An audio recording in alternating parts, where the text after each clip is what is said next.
बटेंगे तो कटेंगेचा नारा देत हिंदुत्वासाठी मी पक्षाने दिलेली उमेदवारी नाकारत असल्याचं किशनचंद तनवानी यांनी जाहीर केलं. बदल्यात त्यांच्यावर कारवाई करत त्यांना उद्धव ठाकरे गटाने पदमुक्त केलं आणि त्यांची उमेदवारी बाळासाहेब थोरात यांना देण्यात आली आहे. इकडे संभाजीनगर पूर्वच्या उमेदवार बदलण्याची नामुष्की काँग्रेसवर ओढावली. तिथेही पक्षांतर्गत बटेंगे तो कटेंगे हाच नारा होता. जर उमेदवारामुळे पक्षावर जनता नाराज झाली तर निकाल उलट्या बाजूने लागू शकतो हे आत्तापर्यंत काँग्रेसला माहीत होतं. त्यामुळे जर कार्यकर्त्यांना अनुसरून उमेदवार दिला तर निवडून येण्याची शक्यता जास्त असते. म्हणूनच काँग्रेसने बटेंगे तो कटेंगे हा विचार करत उमेदवार बदलला. आता हा बदललेला उमेदवार कोण आहे आणि किशनचंद तनवानी यांनी उमेदवारी मागे का घेतली, त्यांच्या विरोधात नेमके राजकीय समीकरण कसे होते, बघूया आजच्या व्हिडिओमधून. नमस्कार, मी सर्वेश. तुम्ही बघताय सत्य पे सत्ता, म्हणजे अगदी थोडक्यात आणि तितकंच महत्वाचं. बटेंगे तो कटेंगे हा महायुतीचा नारा बऱ्याच दिवसांपासून ट्विटर, फेसबुक, यूट्यूब सगळीकडेच फिरताना दिसतोय. आता या नाऱ्याचा अर्थ असा आहे की जर हिंदूंच्या विरोधात हिंदू उभा राहिला तर मतांची विभागणी होते आणि परिणामी इतर धर्मीय निवडून येतात आणि हिंदुत्वाला धोका पोहोचतो. याच्यावर उपाय म्हणजे महायुतीला निवडून देणं, म्हणजे हिंदुत्वाची रक्षा होईल. अन्यथा आपण जर विभागणी गेलो तर इतर धर्मीयांचा त्यातून फायदा होईल आणि हिंदुत्व संपेल. म्हणून बटेंगे तो कटेंगे ही महायुती समर्थकांची मांडणी निवडणुकीत चर्चेला आली आहे.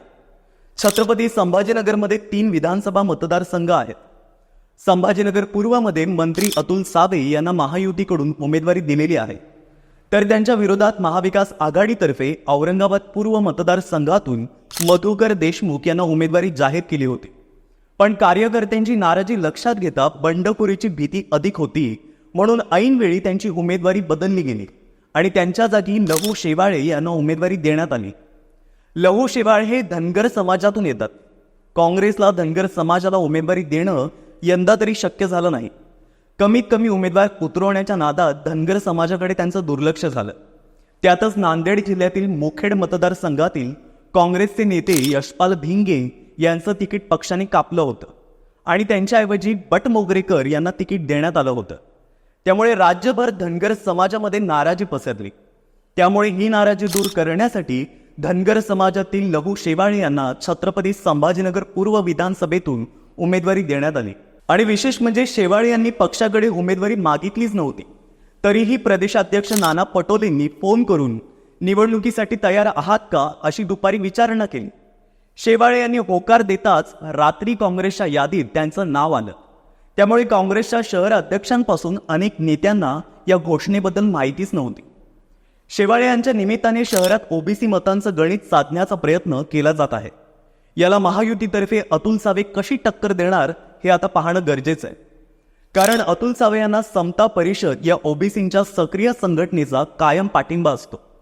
समता परिषदेतर्फे त्यांनी अनेक ओबीसी एकत्रीकरणाच्या कार्यक्रमांचं आयोजन केलं आहे. त्यामुळे महाराष्ट्रातील ओबीसींचा एक महत्त्वाचा चेहरा म्हणून अतुल सावेंकडे पाहिलं जातं. त्यामुळे ओबीसींच्या विरोधात यावेळेस काँग्रेसला धनगर प्रतिनिधित्व देणं किती फायद्याचं ठरेल हे आता निकालावरून आपल्याला कळेलच. पण हे झालं संभाजीनगर पूर्वबद्दल. तर संभाजीनगर पश्चिममध्ये संजय शिरसाट यांच्या विरोधात राजू शिंदे यांना उमेदवारी मिळाली आहे.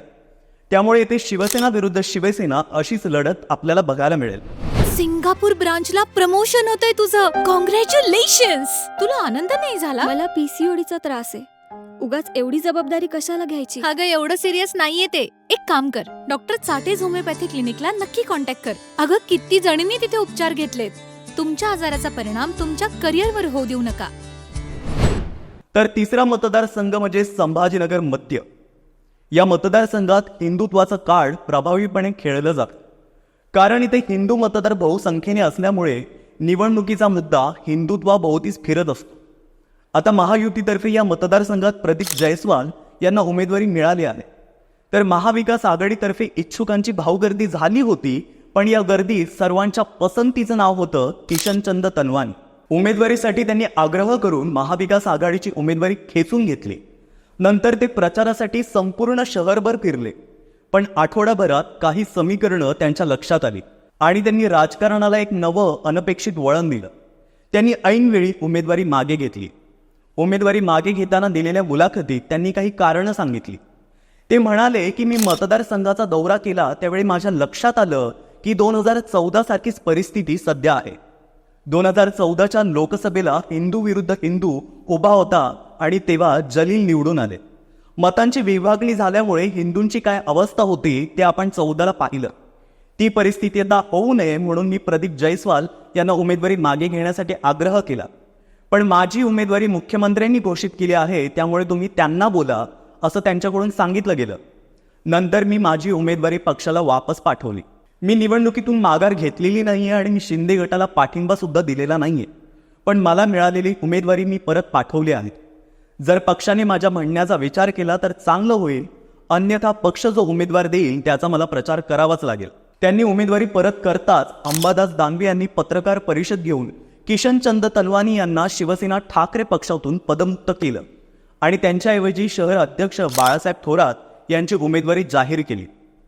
सुरुवातीला तनवानी यांनी शिवसेनेमधून औरंगाबाद महानगरपालिकेचा कारभार चालवला. आधी म्हाडाचे सभापती, मग सन 2000ला नगरसेवक, नंतर 2005ला महापौर असा त्यांनी कारभार पाहिला. नंतर 2007ला ते पहिल्यांदा विधान परिषदेवर आमदार म्हणून आले. यानंतर त्यांचा आलेख वाढतच राहिला.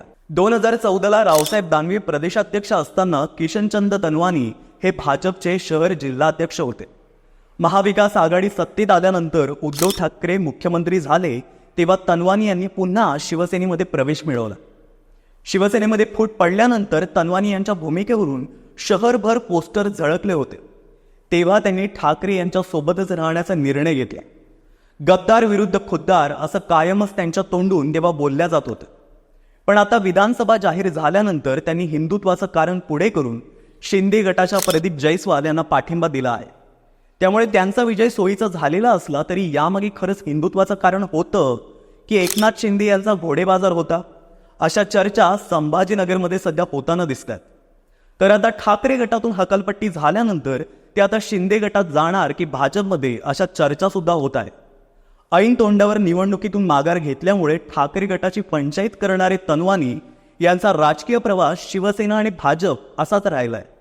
आता त्यांनी पुन्हा महायुतीची भूमिका मांडलेली असल्यामुळे भाजप समर्थकांनी तनवानी यांच्या हिंदुत्वाच्या भूमिकेचं सोशल मीडियावरती कौतुक करायला सुरुवात केली आहे. पण तुम्हाला काय वाटतं, यामागे खरंच हिंदुत्वाचं कारण होतं की दुसरं काही? पण कारण काहीही असो, यामुळे ठाकरे गटाला ही जागा निवडून आणणं अवघड जाणार आहे हे स्पष्ट आहे. पण तुम्ही जनता जनार्दन आहात, तुमच्या मतावर सर्व गणित अवलंबून आहे.